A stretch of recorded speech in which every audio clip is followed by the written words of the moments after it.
Okay, this is the last coat with hardener in it.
Alright,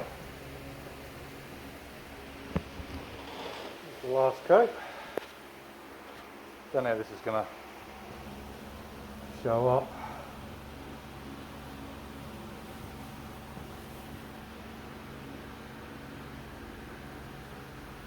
Up on this section here, I might give it one more hit. I've got some more paint, but you probably can't see it. But went a bit too hard into the metal when I took it back to bare metal because it was all flaking. These I know this era, all the clear coat lifts and the paint lifts, so they paint the boots with, like this one here, the boot was black, roof was black and the bonnet was black. So my dog trying to get in, out. Anyway,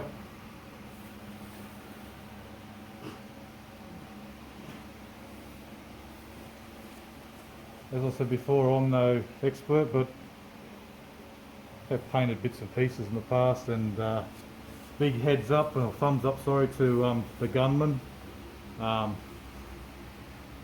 There's some dust or deviations in there. Yeah, the gunman, he's been big inspiration.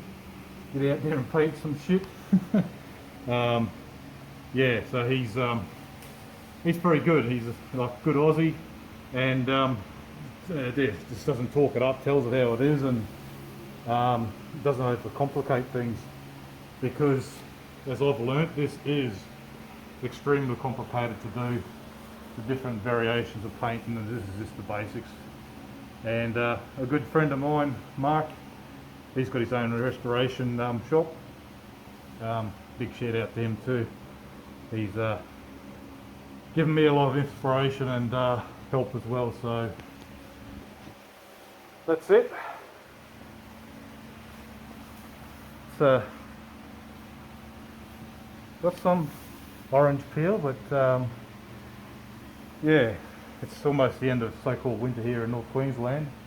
I think it's about 29 degrees outside. No humidity, but in here it is. It's quite probably about 30 odd, and there's plenty of humidity inside my suit. So anyway, that's good enough. And yeah, PPE and all that. Don't want to be breathing this rubbish in. So as you can see, yeah, look, I've got paper here, white paper. There's barely any overspray on that. But I think the 2-pack epoxy will be a different story. Anyway, I'm going to go have a beer, I think. Hope that helps someone out. Yeah, just basic do it yourself. Okay.